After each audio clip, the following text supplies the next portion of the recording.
It's Thursday, June 13th, and you're listening to the Geek at Geek News Central, the longest continuous run tech podcast. This is show number 866, and boy, oh boy, we are getting a way late start here tonight, not because of equipment, but because of just life. I got a great show for you, but I tell you what, this month, GoDaddy customers, and those of you that are new or considering becoming a GoDaddy customer, those of you that looking to get an account, you can get 35% off your very first order at GoDaddy using promo code 35off1. Those of you that want to pick up a .com for $2.49, geek249 is the code, and we want you to consider picking up a GoDaddy product or service. And I want to thank you for being here. Hey, everyone, I got a great show lined up for you. You know what comes next. Strap in. Here it comes.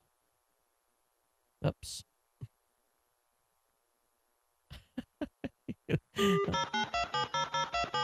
All right, people, I need a go, no-go for the Geek News Central podcast. Digital archive recorders. We're go fly. Microphone. We're go fly. Video feed. Go. Web browser. Go. RSS data stream aggregator. Go fly. Interflux Toddism suppressor. All right, I'm confused. Host readiness check. Welcome to the show. Welcome to the show.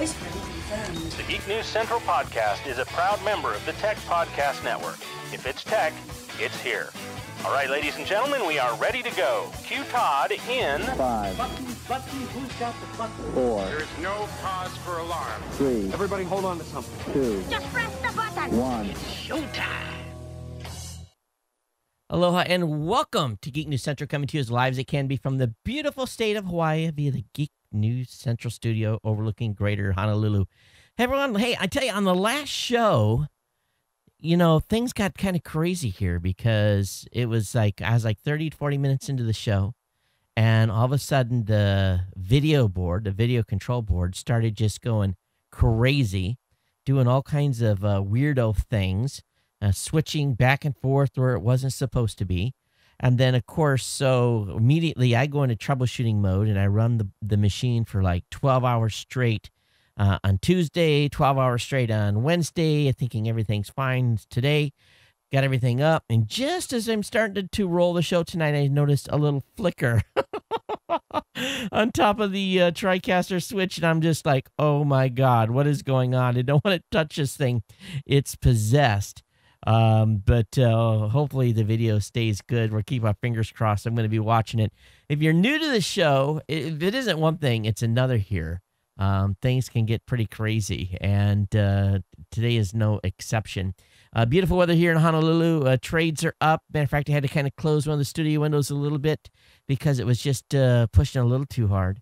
But hey, thanks for being here. And of course, I wanted to welcome all of the Ohana, all the longtime listeners of the show, of course, viewers as well. Thanks for being here. Thanks for being part of the family. Of course, we want to make sure that you get over to geeknewscentral.com. Let's press the right button there. Get over there and check out the website. Check out everything that's going on at GNC. This is where you're going to really get connected with our writers of the shows here. Gadget Professor, Robot Underpants, the new media show, our special media events, which we're going to have some coming up here in a couple of weeks with going out to Ford on the week of the 24th of June. So lots of things happening here. I'm really excited about, and I'm glad you're here with us. Make sure you get subscribed to the show. You can do that real easy by really just visiting the website. You'll see the links there to get subscribed. And, of course, we want you to get signed up for the newsletter as well. You can always email me here. It's real simple to do so. You can contact me either via Twitter @GeekNews or email me, geeknews@gmail.com, or call our hotline at 619-342-7365. That's available for you to leave a comment. Email is obviously generally the best and probably the most preferred way people reach out to the show. So feel free to do that. And if you're catching the show, whatever glass you're on, if you're on your iPad, you're on your Nexus 7, your Samsung Galaxy, whatever you're on, hey, the show's available in every format. There's a mobile format, HD format, one for the web.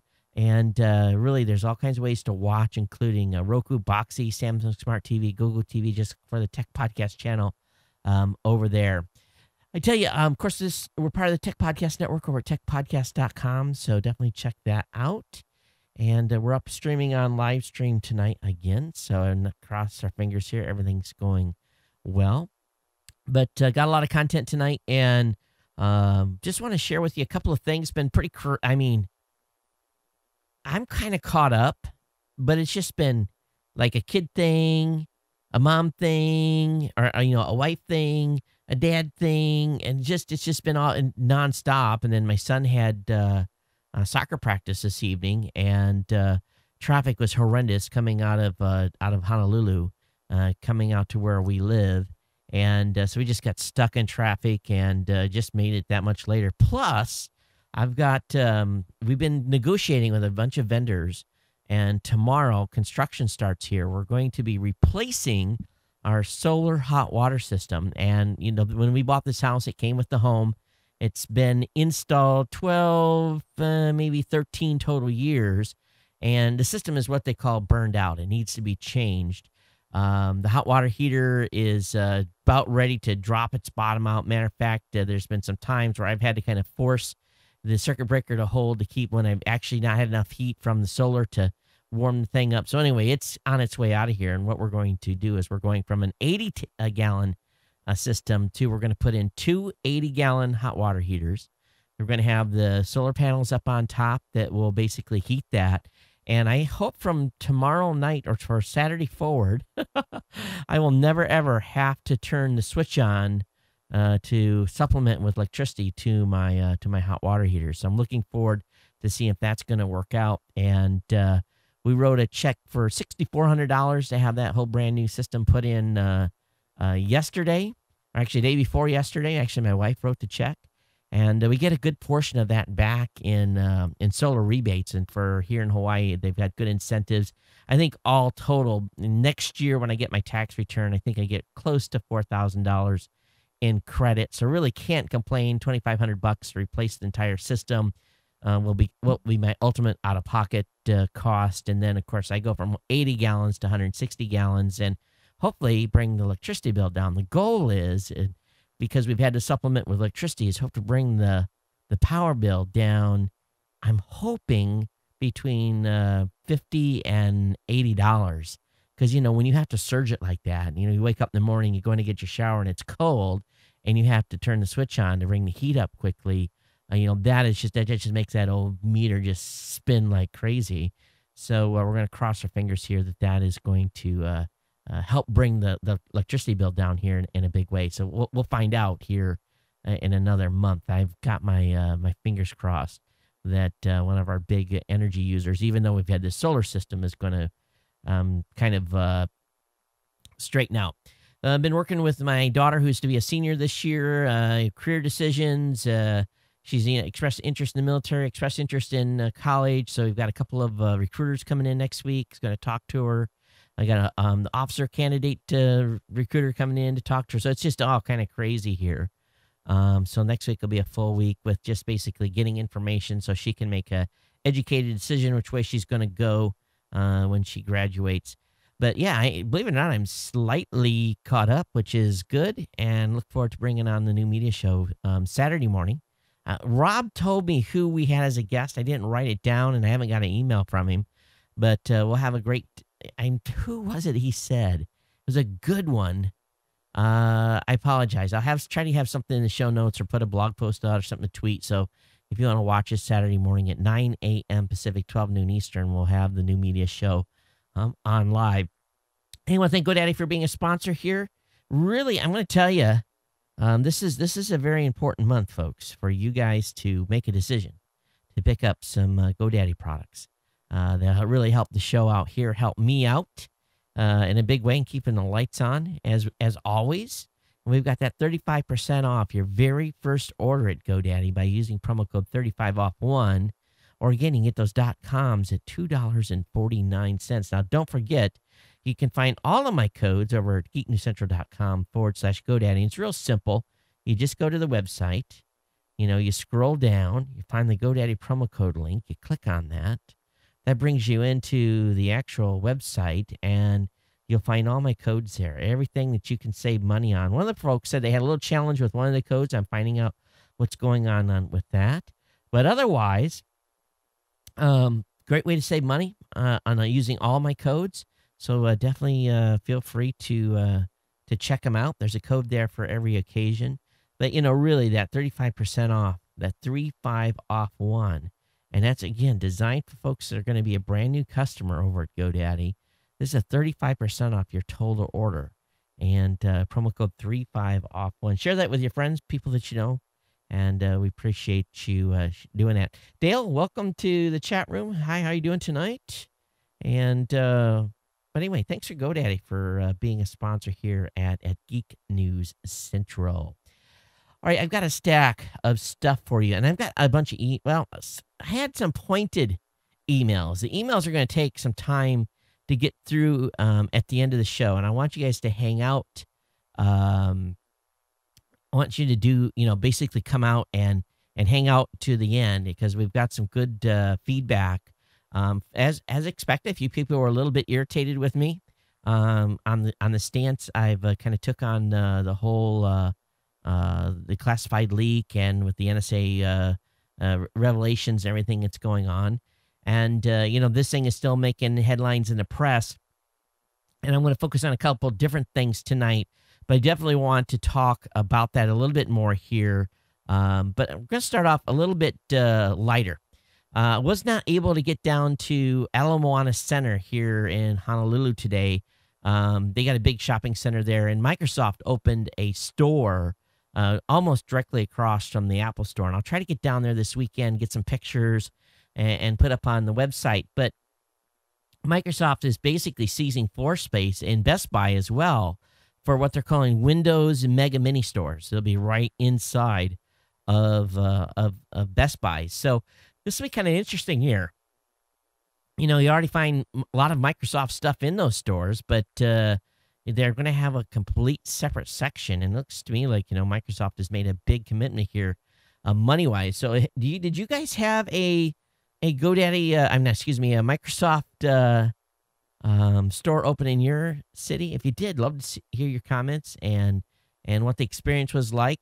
I know a lot of people were going to it, had to have tickets to get in, which is kind of an interesting move. But definitely get over and take a peek this weekend and get you some insights into that. On a little more lighter note, there's a company now that they're going to be using a Cold War satellite dish to target deep space. It's called it's from a company called Lone Signal. Is a crowdsourcing project to send signals to hypothetical aliens who live around a star that's 17 light years away. So the people of GNC 526 are waiting for news of Earth. They or may not exist, and they may or may not want to invade our planet once they learn about us, but a project to crowdsource and send messages to them to try to make contact anyway. So they are trying to raise money, and they're going to want to send a 144-character tweet. So you can tweet to the aliens out there what's going on, and you can have a little fun doing so. But it is an interesting development and a little bit of a fun project. But the Lone Signal Group, which has 30 years lease on this facility, plans to direct 2 beams at GNC 526, a continuous way with fundamental physics laws and basic information about Earth, and another, again, consisting of crowdsourced greetings.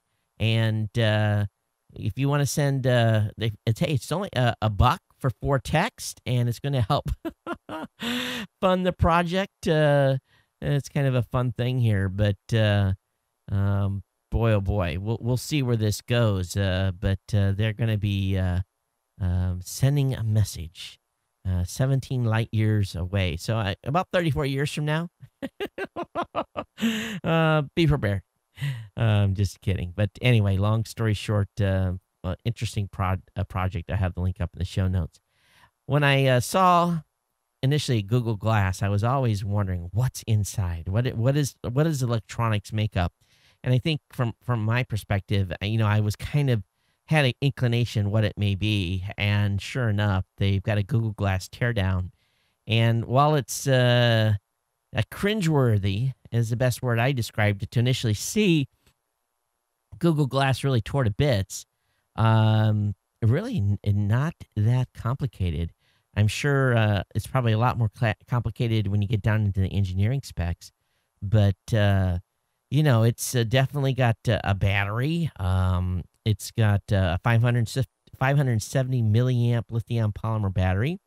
The display was just a few millimeters across, packs a resolution, as we know, of 640 by 360.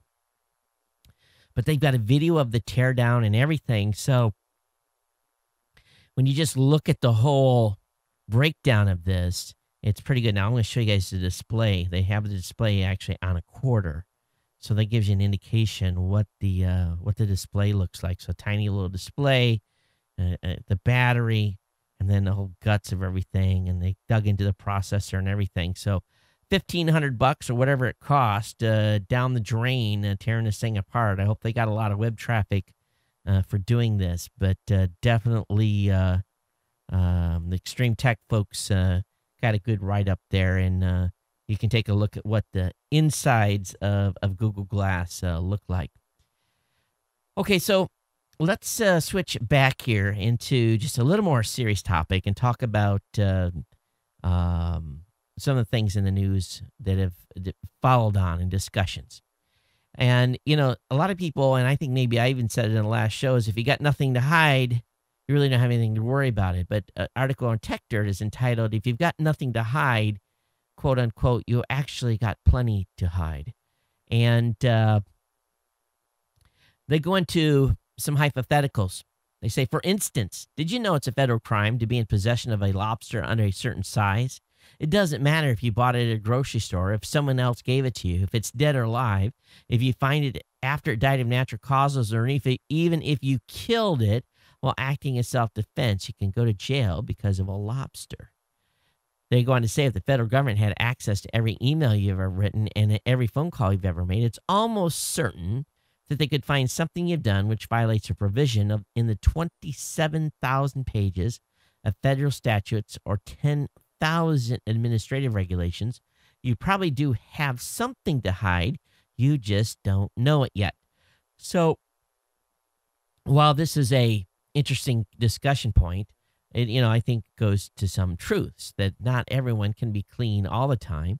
And you're probably just a few keystrokes away from doing something stupid and causing yourself to come under the scrutiny of the government, especially if it was a perfect system, quote unquote, and every crime that was committed was prosecuted. I think we'd all be in jail. But a long story short, interesting write-up over on Tech Dirt. Now, what's been interesting is we haven't heard anything from AT&T and others about the surveillance stuff. Been very, very quiet. So AT&T and Verizon have remained silent on that part. Now, Verizon did not remain silent on the whole phone scandal, but it is an interesting move here. And but they've never, they haven't really made too much comment on the additional part of the stuff that was announced late last week. But Congress is finally curious about what the NSA is doing. And in some closed-door hearings, a representative, Loretta Sanchez, basically said lawmakers learned significantly more about the programs at the NSA during a briefing on Tuesday. She says what we learned in there is significantly more than what is out in the media today. And of course, I'm sure there's a lot more detail that was that could be revealed and probably will never be revealed. But interesting how this is kind of shaping up in the story that is following on the big revelation. Over in Kottke, KOTTKE.org, and I probably just pronounced that wrong. There's a book out called 3 Felonies a Day, where Boston civil rights lawyer Harvey Silvergate says that everyone in the U.S. commits felonies every day, and if the government takes a dislike to you for any reason, they'll dig in and find a felony that you're guilty of. And he talks about a few cases where that has happened. And So it's an interesting kind of byproduct of everything where you don't have nothing to hide. You have nothing to worry about. It goes in deeper where there's this great article that talks about how much data is really worth from a commercial standpoint. So are you engaged? Do you have heartburn? Do you own a boat? What's your data really worth? And we're going to look at a hypothetical here, a profile of a particularly valuable person, according to the Financial Times analyst. This is a lady's basic demographic, and a lady, I don't know why they picked a lady out, but they did. But a basic woman's demographic information is not that important, about 7 cents, since it's easy to find out. But if this woman is a millionaire entrepreneur, it's worth 12.6 cents versus 0.7 cents. Now, if she owns a boat, that's worth an additional 7.6. And a plane, if she owns a plane, that's worth an additional 8.5 cents. If she's a fitness nut, 3 cents. And if you're trying to lose some weight by going to exercise classes, that's worth an additional 10.5 cents. Now, they paid 12.6 cents to find out if she was a millionaire, but 10.5 cents if it's actually worth it, if she was trying to do some exercise stuff. Now, if this lady's marriage recently ended, that's worth an additional 10 cents. But don't feel too bad for her.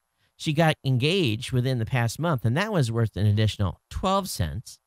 And this is a bit scandalous considering she's in a second trimester of her first pregnancy, which is 9.7 cents. She owns a house, which is worth 10.5 cents, but is going to sell it and move soon, so that's worth an additional 8.5 cents. It goes on and on and on. So what they've really done here with a complete profile that lists where she's traveled, what she likes to do for driving. She's going to get a new phone. That's worth $1.25. So this is pretty incredible. If you're shopping around for financial information, 47 cents. But a typical profile of what we do, of what a typical woman does, is worth about $1.56. Yeah, $1.56 is what they pay to know everything about you. Whether you smoke, whether you're on birth control, whether you are financially well set, if you're driving a car, if you rent, if you own, it's worth $1.56 to marketers. So, and the folks that are really interested, they want to know if you have any medical issues. That's worth a lot more.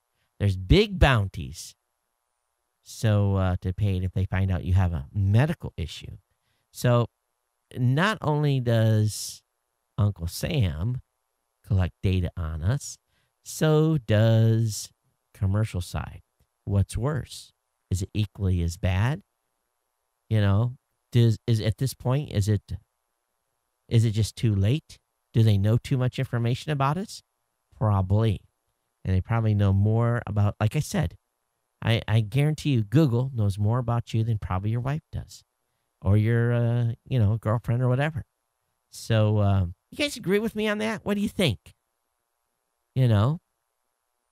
It boils down to a lot of variables there. What gets your juices flowing? What are you into in topics? Are you into cars, or are you into motorcycles? Do you look for accessories for your hobby? Do you collect stuff? It's all that stuff that goes into our profiles. And some of that is known by our family members, but maybe some of it isn't.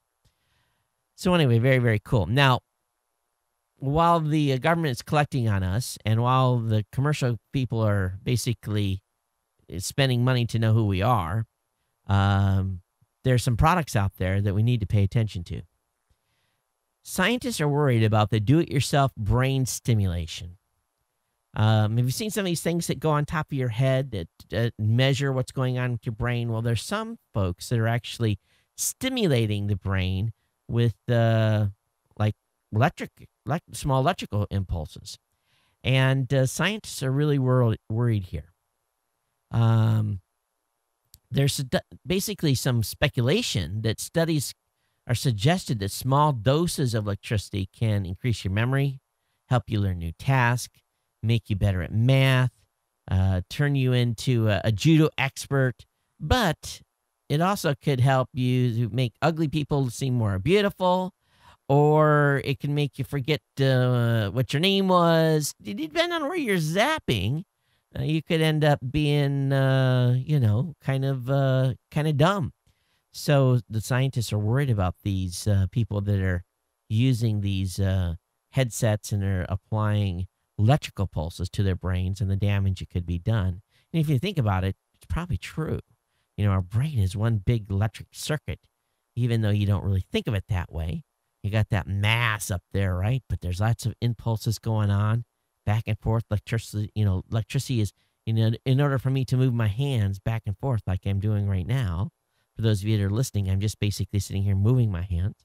That was an electrical impulse that made that happen. It told the muscle to move, told my heart and my lungs provide oxygen to the muscle to make sure it could happen. All that stuff that's going on, when we start messing with that, could end up being good things, but at the same time could be really, really weird results. Hey, I want to switch gears here a little bit and go into some articles that caught my interest. There's a couple that are up on Geek News Central right now. Great one by KL that talks about the Sony NEX-F3 camera. Great review here, so definitely check it out. She had purchased this camera, and so she was lucky enough to put a review of it up on the website, and I appreciate KL for doing that. So if you're thinking about a camera and want to have a little better lens, the Sony NEX-F3 may be the one for you, and come in and read her review. Of course, Facebook also has added hashtags today, and wow, that took a while, right? But to me, it's kind of like a dollar late, a day late, dollar short. But Facebook has launched this feature that will help users to quickly get a larger view of what's happening in the world or what topics people are talking about. And they're going to have a little bit of a tracking system and stuff where we can do that as well. How many of you, with the new Xbox is coming, but at E3, they basically announced a new Xbox 360 as well. And the folks over at iFixit got their hands on what they're calling the old Xbox 360, new/old Xbox 360. See if it did anything, if they changed anything inside. And basically, it's got the same guts, just a new case. And as a matter of fact, a case that's a little more modular and easy to upgrade. But overall, the new/old Xbox 360s, the guts inside, what's old is still new. So not a lot of update there. So if you're buying an Xbox 360 out of E3 because, quote unquote, it's a better machine, hold your ponies. It's really not. There's a few things that make it a little easier to manage and change hard drives and so forth, but that's it.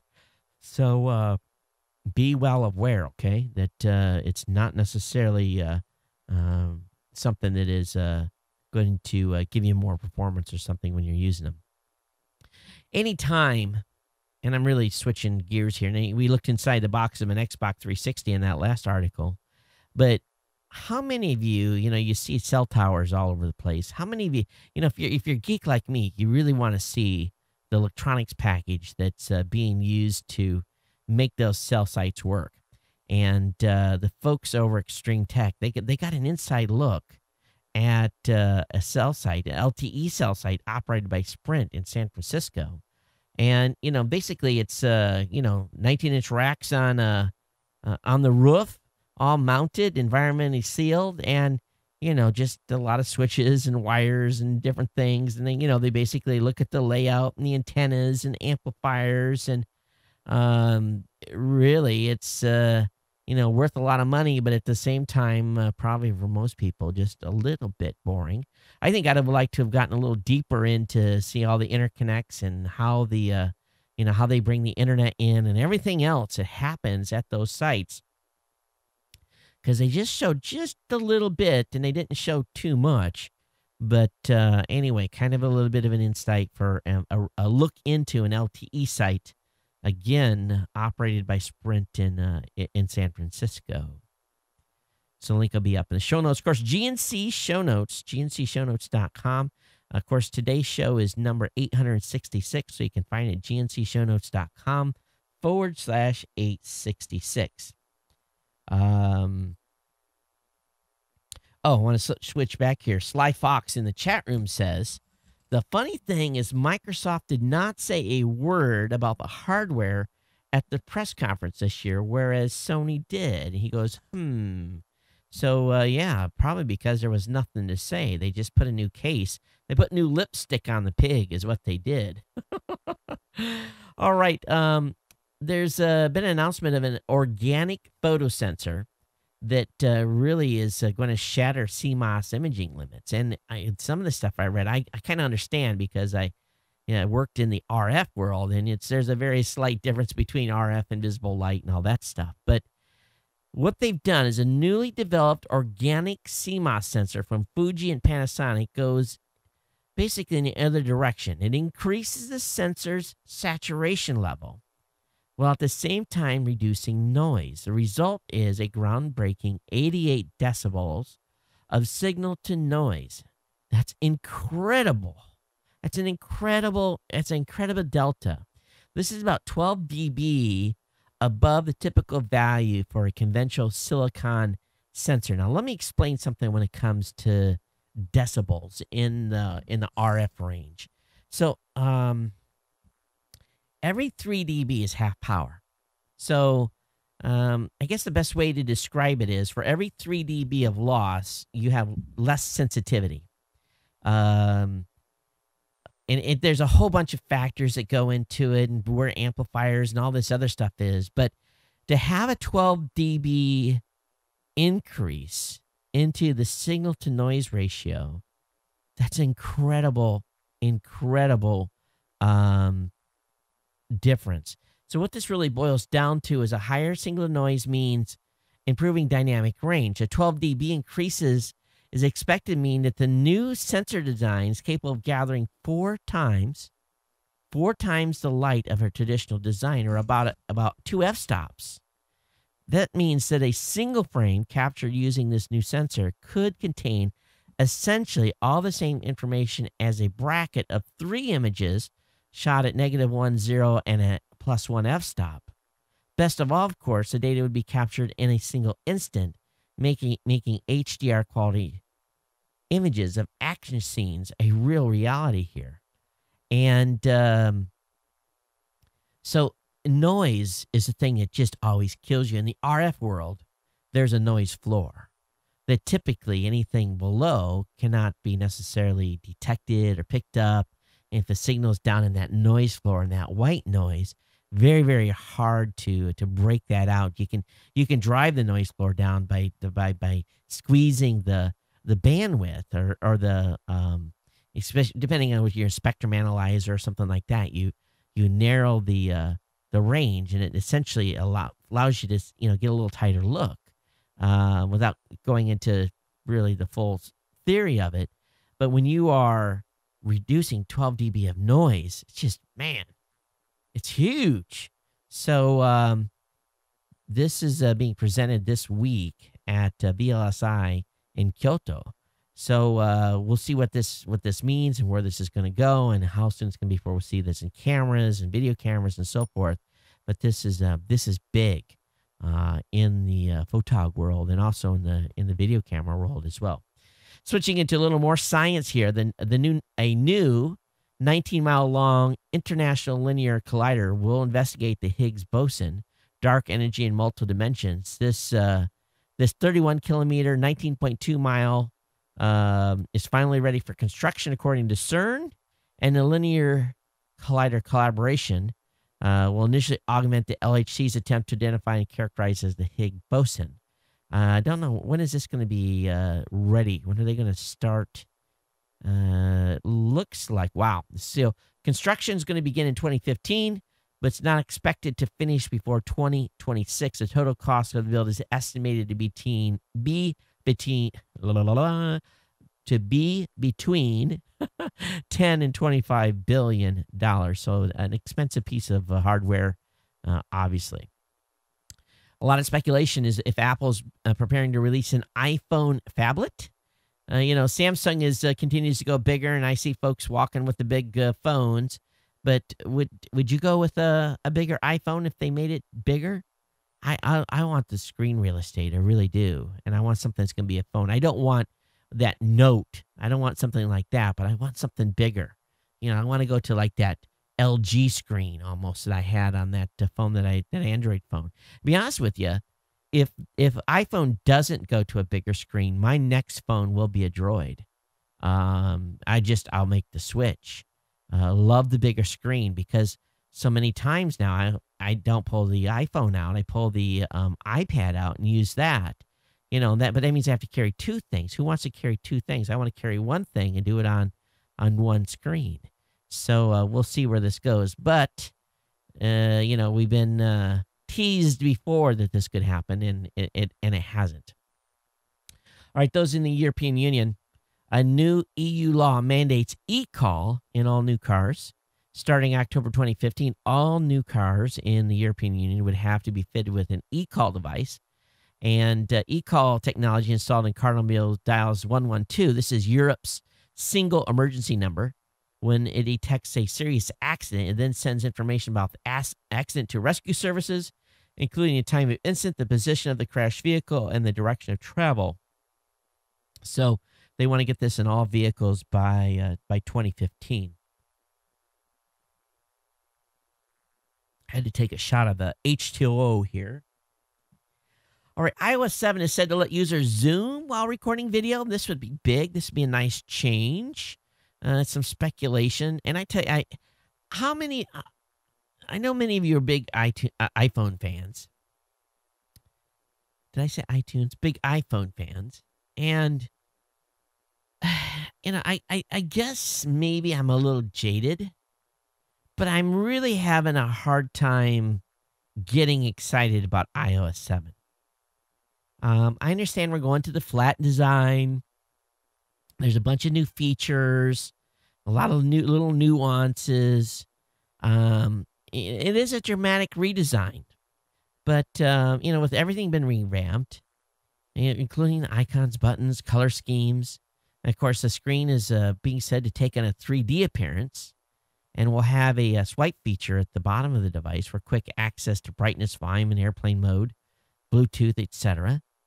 But the zoom for the camera seems to be probably one of the things I'm excited about the most, especially while doing it live. That to me is going to be the best part. But, I'm not, I have a hard time at this point, and maybe I'm just getting a little jaded. I'm not that excited about the new version of iOS. I guess maybe the closer it gets, I will. But I really like the nice crispness of my icons currently, and this whole flat design thing kind of really changes that. But love to hear what you guys think about the new design and whether or not it's something that you're going to want to migrate immediately to. Blimps. Blimps have been used in a variety of different ways. Used as satellite communication or as communication relays. Of course, blimps fly across National Football League type stuff over baseball stadiums and so forth.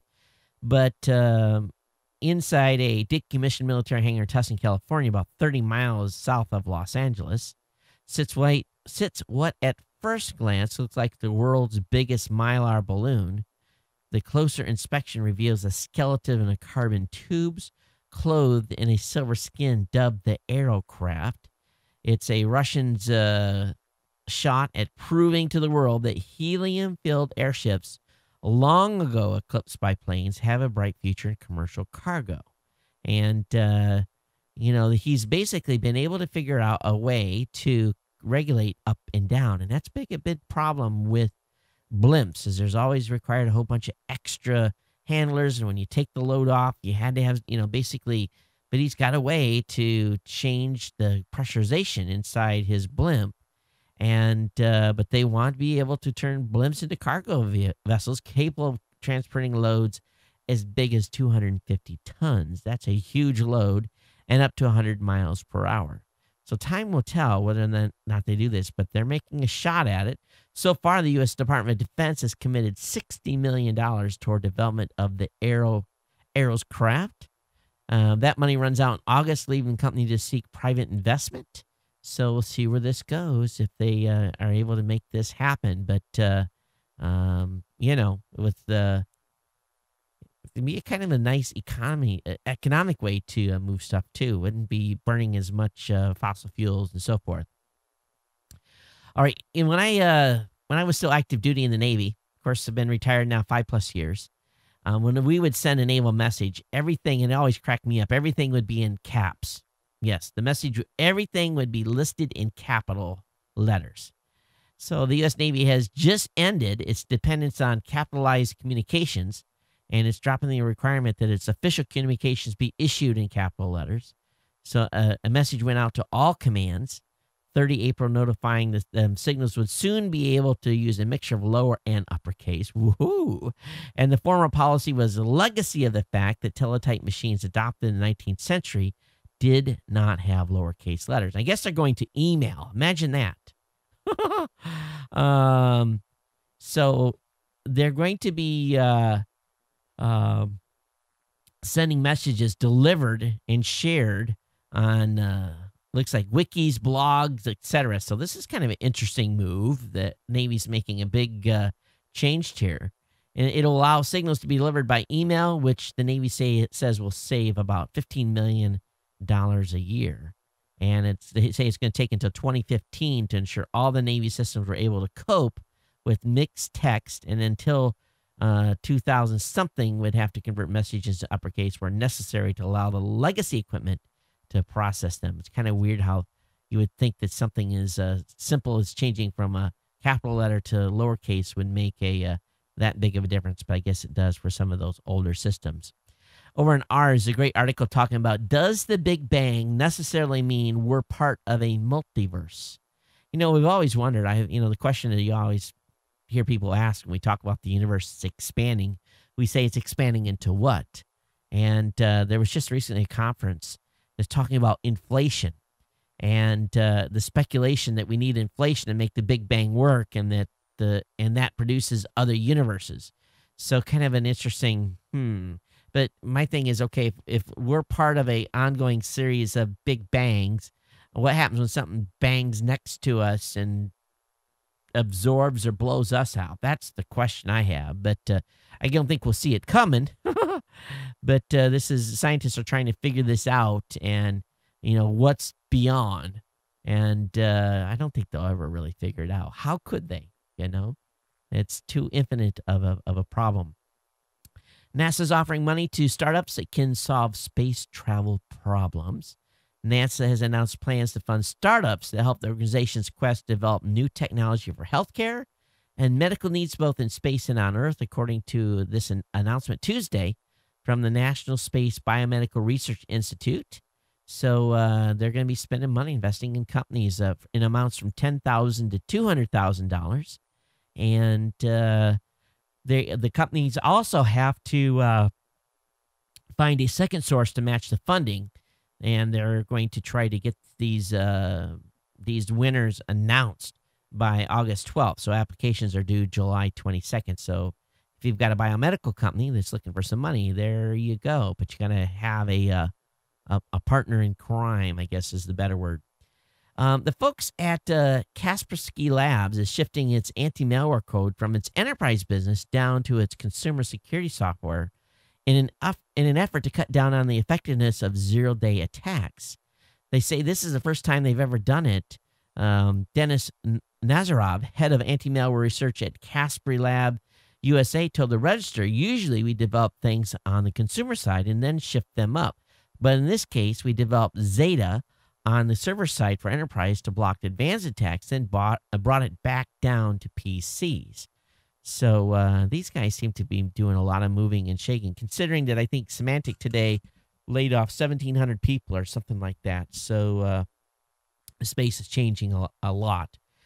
In New York City, a bill regulating 3D printed guns was announced in New York City. This bill to regulate 3D printed guns was introduced by Council Member Louis Fidler, a Democrat in Brooklyn. The bill would amend the New York Administrative Code to make it illegal to use a 3D printer to create any part of a firearm unless a person is a licensed gunsmith. A gunsmith using a 3D printer to print any part of a gun would be required to notify the NYPD and register it within 72 hours. And it goes into a whole bunch of other stuff. So another bill to go out there and try to impede people's rights to bear arms, obviously there. But interesting move on the 3D printed guns. All right, Boxy confirms it's looking for more funding or a possible sale. Personally, I think they're in trouble. They've raised about $30 million over 3 rounds in the past. And but basically, the company may be looking for an exit by trying to sell itself to a cable or telco provider. Boxy's new cloud DVR product could help a TV provider to potentially replace their legacy set-top boxes with newer technology. So we'll see where this leads. But Boxy is either wants money or potentially a buyout. So we'll see where this goes. Hey, the Chinese today, they docked at their nation's space station. Okay. A Chinese space capsule carrying a crew of 3 docked with the nation's orbiting space module today, 2 days after launch. State media reports that Ni Haoxing, Zhang Zhouwang, and Wang Yaping, and I apologize, I cannot pronounce those names, the second Chinese female astronauts to fly in space, docked, and basically are in their module, and they're smiling and waving in their little picture. So I think I should look at this video and make sure they're not standing while they're waving. Make sure they're actually floating. As you never know about the Chinese, if they've actually made that happen or if they are, how should we say it, virtual TV. Astronauts must deal with a perchlorate, on the red planet. The pervading carpet of perchlorate chemicals found on Mars may boost the chances that microbial life exists, but it makes it very difficult for business to be done on Mars if we ever go there. And so much, in fact, that it would be very, very dangerous. So they're talking about ways to mitigate it and how to suit up and how to keep dust out of the living quarters and so forth. But kind of an interesting article, and I'll have the link up in the show notes. But anyway, pretty cool stuff on the space news front. World's largest solar sale to launch in November 2014, a huge solar sale designed to demonstrate the viability and value of propellant-free propulsion is slated to blast in space in November 2014. NASA's Sunjammer spacecraft, whose 13,000 square foot sail will allow it to cruise through the heavens like a boat through the ocean. And it's going to go up on a SpaceX craft. So we'll see where this leads. But we will tell if they're successful in 2014. All right, article over on GigaOM, talking about how Big Cable uses its muscles to prevent online competition. And, of course, we know that Apple has had a long-rumored Apple TV, and it's yet to materialize, and we feel it's largely because they haven't been able to sign the content. But there's a good report that talks about how Time Warner and other groups have been using its negotiating muscle to keep TV networks from licensing content to Apple and others, and how they've really put the screws to the content providers and also kept companies like Apple and Google basically on the sidelines. So I have a link up in the show notes for you to review that. Hey, another article over in Geek News Central. Rovio teases us with a new Angry Birds. It's called Go Game. And really, Rovio really can't do any wrong these days. The Finnish game makers behind the whole Angry Bird franchise. And after recently launching Angry Birds Friends for Android, a game that was previously on Facebook only, the game presents users with several new levels each week. And so anyway, this is pretty cool. Those birds and piggies are getting ready for their most thrilling action-packed game yet.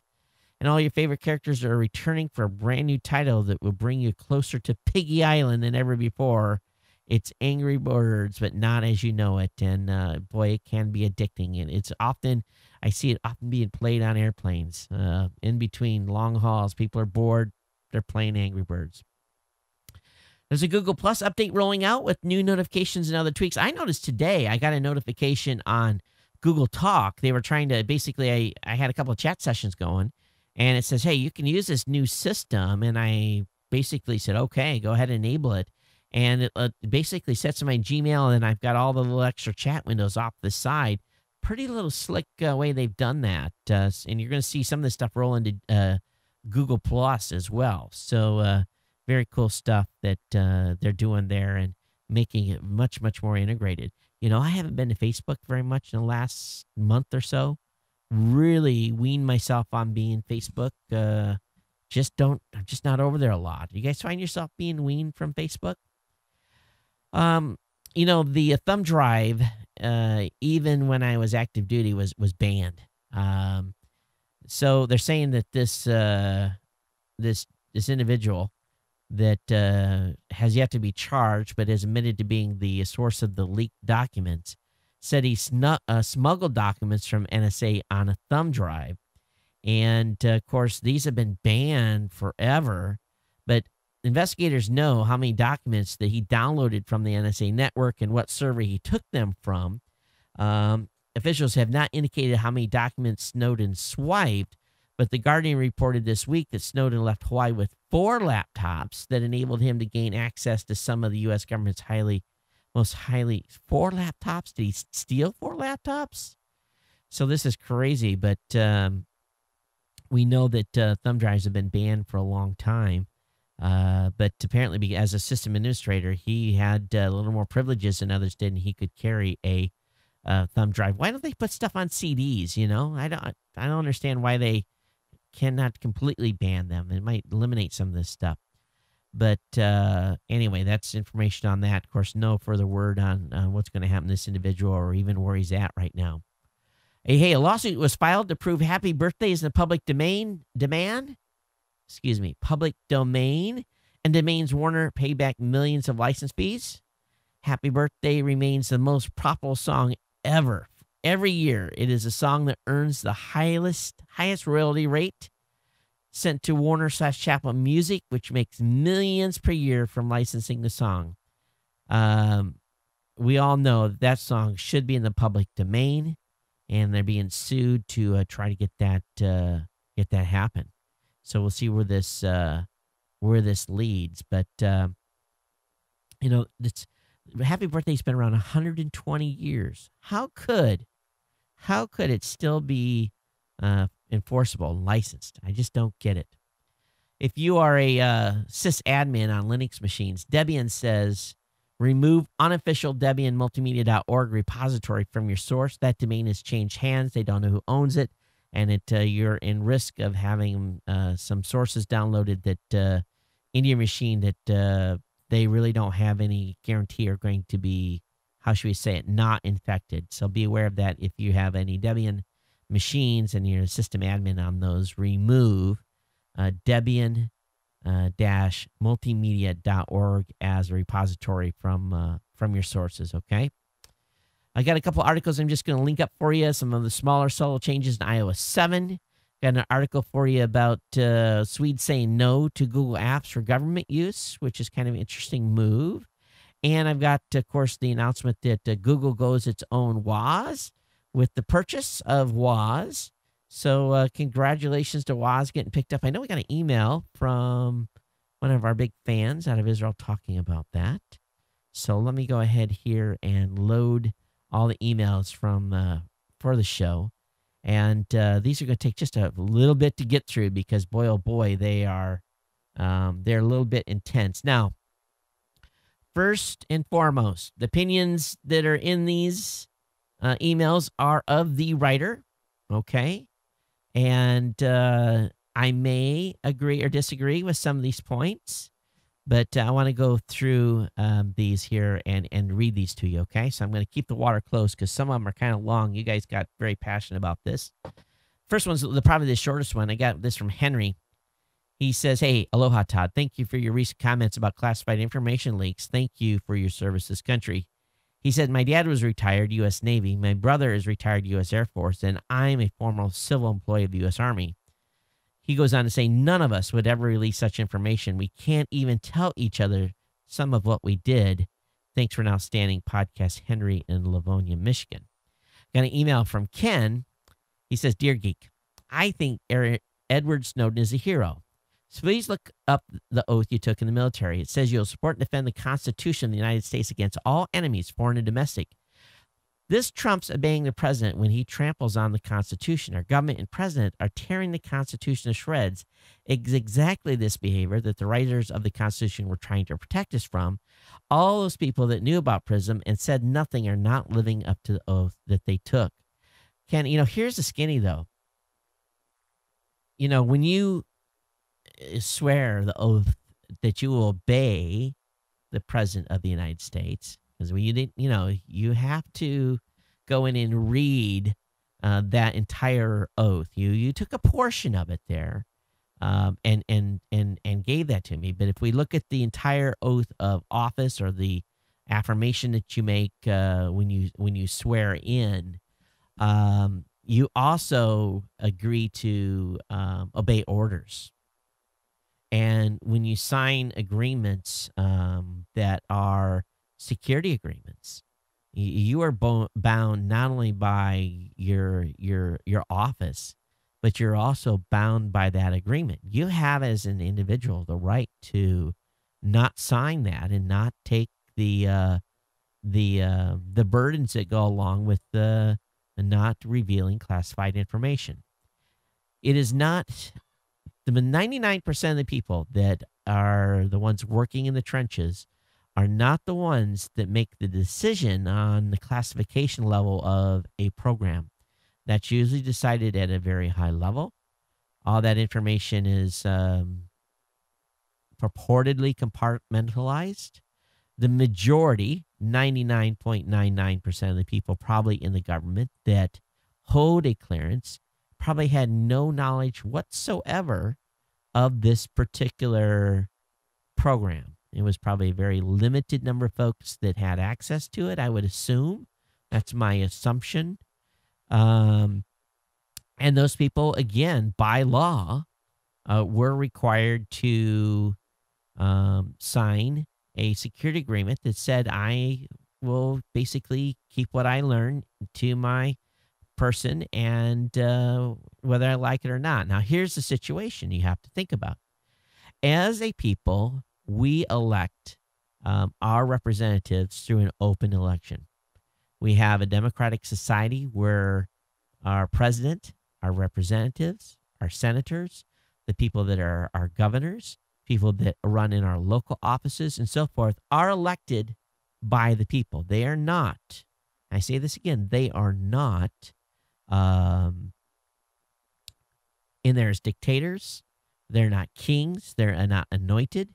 They are elected. Thus, those elected officials that the majority of Americans voted into office then appoint their staffs, their cabinets, their officials that are going to lead each of those departments through Treasury, through Department of Defense, all the way down. And those folks are the top of the food chain. It is those people that we have elected and the people that they have assigned that are at the very top of some of this decision making on what happens. So I think when you really bear down and when you get into the nitty gritty and when you have the guy that's going there and he is a career civil servant or he is an analyst or whatever his job may be, when he took the job, he may not have known that he was going to be working in that program per se. When he was read into that program, he signed an agreement saying, I will not divulge. And that is the law. Now, if he's a hero, he can be a hero to those that feel he's going to pay the price for being a hero. I personally, again, think that, he should be prosecuted to the fullest extent of the law, irregardless of what he has done and my opinion of that. He took a job knowing that he was going to be given access to information, and that his job, whether irregardless of his politics and irregardless of his personal feelings, he had to uphold the law. And then we, as a citizen of this country, we have to understand that who we elect are the ones that set policy. If we don't like how policy is going and how things are being done in the government, we go and we have people that we want to be representing us and speaking for us in the Senate and the House. We have those folks go there and speak for us. That's how you change things. It's, ultimately from the top down, from the president on down, as you get into the, you get to a certain point and it stops being political, right? You get to a point where there's the political point. There's thousands of political appointees after a president is assigned to an office, including judges and everything else that goes on. From that layer down, most of those people are career civil servants. But policy is set on high and laws are enacted. The Patriot Act was enacted by people in Congress. And so I think we have to go back then. And if we want things to change, we have to change the politicians that are in office that are making these things happen. And I'm talking both sides of the party. That's what it will take. I understand that what you feel, Ken. I appreciate your opinion. I really, really do. But let's also understand that when a military person swears an oath to support and defend the Constitution, I agree with that. But we also have to take the orders of those above us. That's a part of that as well.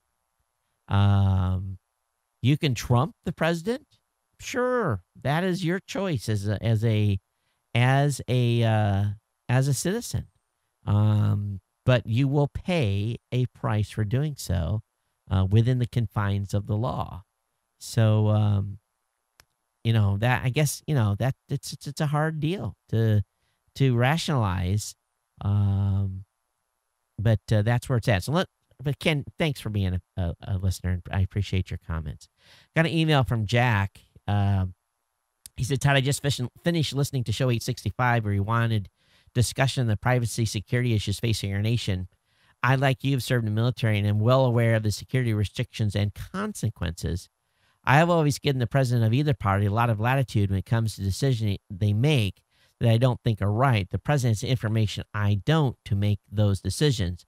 You can see this by differences in the statements and speeches by candidate Obama and President Obama. Look at how he rallied against the Bush in foreign policy, war, and prisoner handling as a candidate. But when he became president, very few of those policies have changed in 5 years. At the close of the show, you read a letter that had a lot of very valid points. One in particular was about how our founding fathers stood up against the most powerful government in the world at the time, and the result had a health distrust of a powerful government. America has become the most powerful government. It all comes down to trust. Do you trust your government? Both the people running it, elected officials, and the people in the bureaucracy. Actions of the government are raising trust issues with the American people. One, the Patriot Act passed by our elected officials. One political side vehemently hated it when they couldn't blame the president they hated, but no objection when their party owns the White House and Congress. This would be a trust issue at work. So I should say A, one political side vehemently hated it when they could blame the president they hated. B, but no objection when their party owns the White House and Congress. I, this would be a trust issue work. C, candidate Obama was vehemently against it, but President Obama expanded it. I didn't like it until I controlled it. That was what the candidate, now president, did. Number two, the Justice Department's breaking the law at will. A, selling guns to Mexican drug lords and gang members, clearly breaking the law with no regards to it. B, claiming the news report is a criminal co-conspirator in order to get a court order to read his mail and tap his phones, a.k.a. they later admitted they knew he wasn't. C, wiretapping 20 phone lines of a news organization. I, they didn't follow the law or even their own guidelines. D, was this politically motivated? E, in any case, how do you trust a Justice Department that just doesn't follow the law? Number three, Benghazi. The death of an American ambassador who is calling for more needed security, which looks somebody lapse in judgment or political decision. B, the cover story that turns out is made up a lie by the administration. Number 4, IRS targeting political opponents of the administration. A, was this an action by a bureaucrat or a politician? Either case is ominous. 5, PRISM, collecting internet data that we trust with our internet service providers. 6, collecting phone metadata, which we all trust with our phone companies. 7, FISA, a law passed by our elected officials. And number 8, secret subpoenas that you can't even admit to their existence, so there's no way to object or to fight. All of this from an administration that promised to be the most open and transparent in history, but is in fact the most secretive and closed to the American people. How many Americans are losing trust in the bureaucracy with the low-level IRS partisan actions, our administration, or both? Mr. Snowden, a paid professional security analyst, looked at this and other classified information, seems to come to the conclusion that this government cannot be trusted. The problem I have with his actions is that he could not trust one of our 535 members of Congress, the ones we elected to oversee these secret laws. There are members of Congress that represent every view of the political spectrum and could have looked at this and made it public if he or she thought were a proper way to proceed, which is the way this republic is designed to work. Whatever the reason, if he felt that strongly about it, he should be willing to pay the price. We have men and women serving in the country that believe strongly enough in this country to pay the ultimate price for their beliefs. A few years in jail is a much smaller price to pay for one's belief. Mr. Snowden doesn't seem to believe strongly enough in his actions and convictions stand and take the consequences for his action. This is a long way around agreeing with you, but with some reservations. The trouble is I don't have enough information to know, but there does seem to be a lot of smoke around the current events. Jack Ellis, retired. Jack, you're right. And it's tough because, what we really don't know is what we don't know. And I've often said, without detail, most people are pretty oblivious to the real world. They're pretty oblivious to things that are going on. They're pretty oblivious and are not willing to understand the truth and something's going on.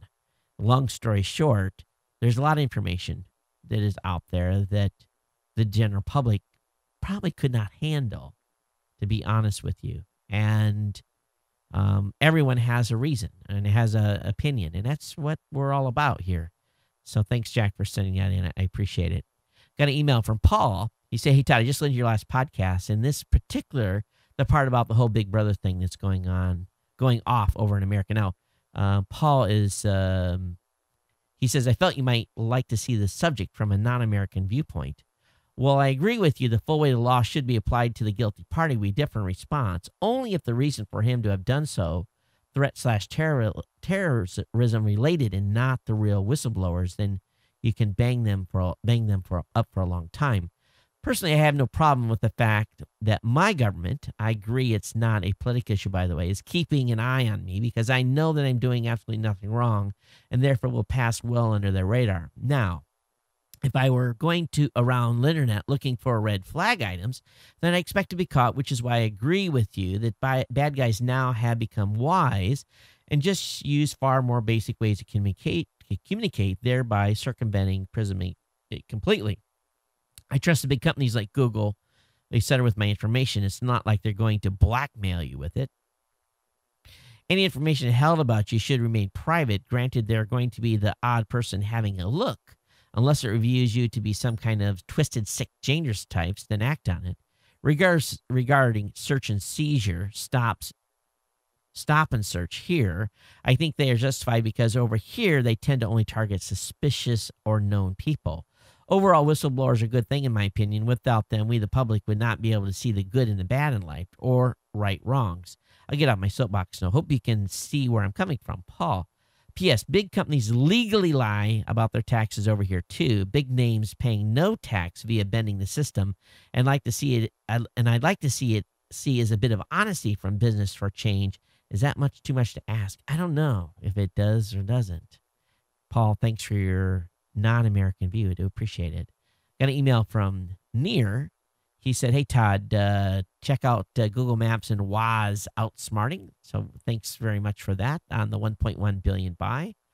Let's see here. Did I get everybody? I did. There's a lot of opinions. And, here's my point. You guys know, that, been retired 5 years.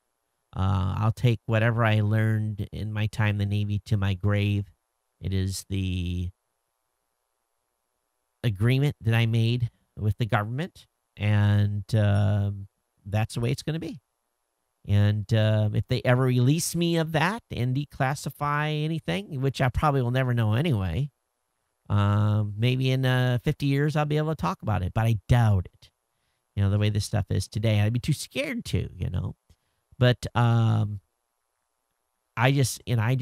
me, I guess, having served, it just shocks me to my core that someone would not, okay, whether you like the information or not, you made an agreement. I guess that's what I can't get over, and I can only hope, and I think this will wrap this up, and I'm sure maybe we'll have some follow-on comments later, but I can only hope that the people that are working in those jobs, that are the folks that are working in those programs, are true patriots, and I hope that they respect the Constitution as much as possible. We've already jumped the shark. Is the genie going to be able to be put back in the bottle? Only time will tell, and it's going to come through you going to vote and deciding who's going to be elected and who can be trusted to make changes that you feel fit your point of view. So anyway, we've gotten way deep into this stuff, and I'm sure irritated some of you in the process. But I'm sure there's a lot we would all like to know, but the simple fact is that we probably will never know, or if we do, we'll know much later. And I can only hope that whatever they have done, and whatever they have used, and however they have done it, keeps people like you and I safe and allowed to sleep soundly at night. And I'm not saying that is a trade-off that is justified, but it being that we've already jumped the shark, let's just hope that's what they're able to do with that information, whatever it may be. Again, as I told you guys in the last show, when I came across this stuff, my kind of internal instincts turned on, and I didn't review the material per se beyond basically what I saw on the first page of a news story. Didn't go any deeper than that at all. So I think we keep hearing more in the news. And again, I'm not privy to anything. It's just one of those things that will just, it is what it is. And then the news will report what they're going to report. But if you have concerns, pick up your phone, call your congressperson and your representative and tell them exactly how you feel about this. And that's the best way to get some action, and tell them if they don't respond to how you feel, then, take your vote somewhere else in the next election, and or get behind a candidate that you can support to support your values. And in my opinion, most of the politicians lie through their doggone teeth anyway. I don't know if you can trust any of them, to be honest with you. But that's just the way it is. And I guess it's an imperfect system, but it seems to work pretty good for us up to this point. It's a lot better than some of the craziness that's going on where we're, you see what's going on in Turkey and some of the other places. It's just absolute insanity. All right, folks. Hey, thanks for being here. Thanks for being part of the family. Hope we haven't gotten too deep. I hope I have not irritated your sensibilities. I am what I am. I am who I am. And opinions be damned. I hope you all will be here. And I want to hear from you guys. Give me feedback, That's what this show is all about, is a back and forth discussion. It can be a healthy debate on both sides of the fence. And you guys have been here for a long time. You guys know what I talk about. You guys know I'm concerned about privacy. You guys know I'm concerned about infringement of our rights. I truly believe in the Constitution. Don't get me wrong. But we have these laws in place right now that has allowed the government to do what they're doing. And until those laws are changed, that is the way it is. And it's whether you like it or not. That's kind of where we're at. So, does that justify how you feel? Absolutely not.